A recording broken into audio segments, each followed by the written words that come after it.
Xyp9x, such a pleasure to have you. First of all, congratulations on winning that semi-final. 100% win rate. Yeah, no, for real, right? What's the experience like for you, actually having to stand behind the guys in these moments? Honestly, yesterday it was really difficult, just because it was the first time. I didn't know what to expect.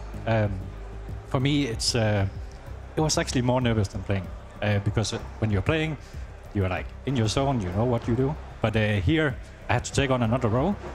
I didn't know what to do exactly, but today was much better, much more calmer, and I knew what to do. So, yeah. So, do you think you were able to contribute well with the timeouts this time? Yeah.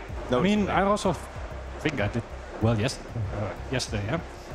But today was much more calmer, and I could feel that I was more calm myself, so it was more like a self-perception.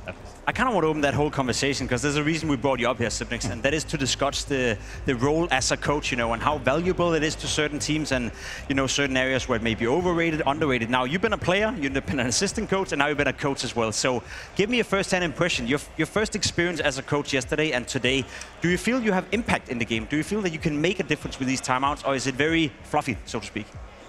I mean, I wouldn't consider myself as a coach. I haven't been a coach. Yeah. I'm just a stand-in. So for now. But I have to respect the coaches by standing up all game and not sitting down. That's one thing.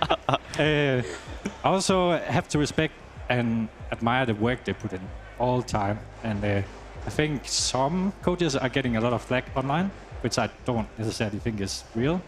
I think, for example, the timeouts, BLAST cannot show strategic parts, and of course they'll show like the schoolboys, whatever. Yeah. And for me, it's like overblown. The clip with Sonic, I think also is overblown. Yeah, why don't we talk about the Xyp9x one a little bit? Because obviously you played under him for so many years. How does an average Xyp9x timeout go for you? Not like that, at least. So okay. I think there is a lot of power on showing stuff like this, but I just want the people to know that, of course, Sonic is like, at that moment after he fought, he's coming up with something. Or yeah.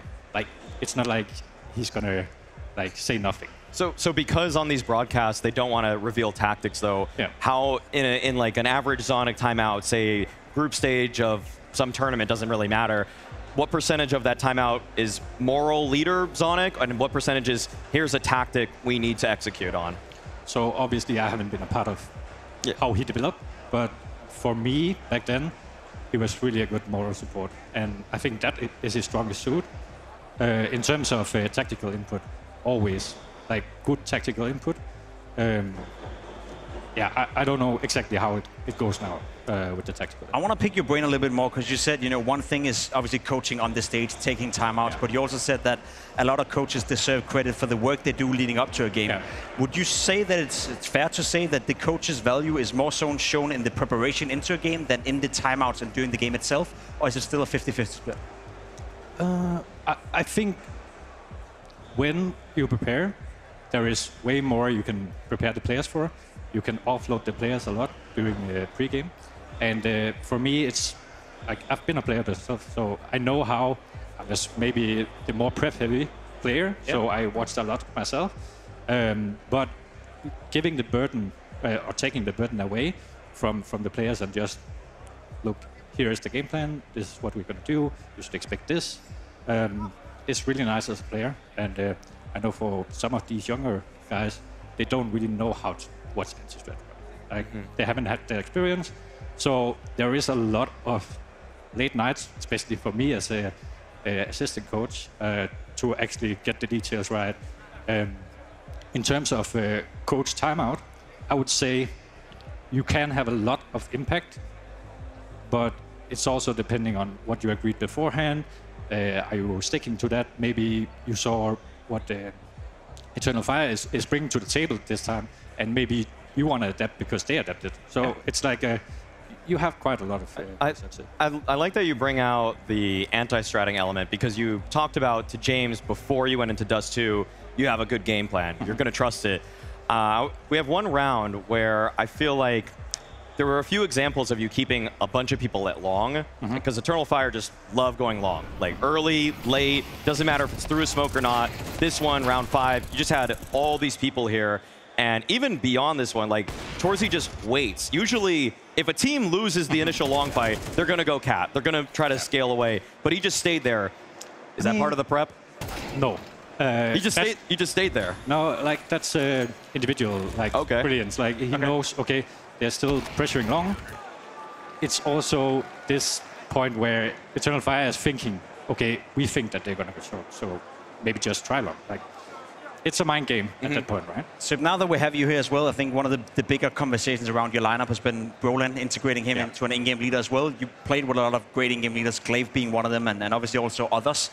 Your initial impression of Roland and how much he's developing as an in-game leader, are you surprised that he's doing so well? And is he doing well, or is it just the other guys killing? Or what's going on there? I was kind of surprised when Dennis told me that we were considering Roland as IGL. Okay. Not that I didn't think he had the qualities, but more that I wouldn't see him in that role. But he has been developing so fast, and I think one of his biggest strengths is that he's unselfish. Like, it doesn't matter what strat we run, drop me the Tech 9. Like, I'll run first, that's it. Like, I think he's, even though he has Tech 9, stuff like this, he does so much impact. Like, I don't know how many kills he made with the Tech 9 this a lot. tournament. A lot. Or like MP9 or something like this. So yeah, I'm really enjoying to work with him.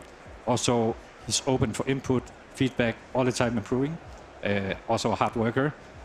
He needs to de-stress after the tournament. So yeah, really impressed by him. And is that something you're helping him with? You play with Glaive, you have experience yourself. Like, are you giving him certain advice, or Glaive used to do this, or this guy used to do that? Or is it more him developing in his own style?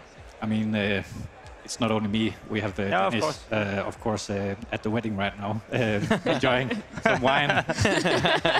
Shout out to Dennis. But no, of course, like, we try to develop him into what we want him to be, but we cannot force him to be something that we just want to be. We have to hear out what he wants to do, what is his calling style, and we define together with him what is your calling style, because new in-game leaders don't really know that yet.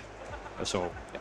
I feel like one thing that was it Exertion. It was one of the players that's not Spinks, but not Brolin either. I think it was Exertion. Just talking about the differences between Shuhei and Brolin. Somebody talked about individual freedom a little bit more, and it feels like we're hearing also that people are all chiming in. So even though Brolin's the in-game leader, just to give some insight on what everybody's providing, because I think that's always a little bit shrouded. What would you say of like other contributors on the team?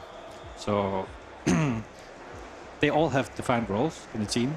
I think what Dorian brings is a lot of tactical input, a lot of mid-rounding. Like, he's an entry, he's mid-round. Like, this guy has so many qualities. I'm really impressed by this guy. Before I joined the team, I was like, this guy needs to slow down a little bit. Like, on ecos and stuff like this. I think he's getting there. But sometimes I need to, like, Dory, come on. For a guy like Adam, I think what he brings is obviously the hype. Something that we may be lacking on this team sometimes. But yeah, I mean, they're all experienced players by now, I would say, and they bring each their quality. So. Well, Xyp, it's been fantastic to get the opportunity to be picking your brain. Thoroughly looking forward to seeing you guys compete.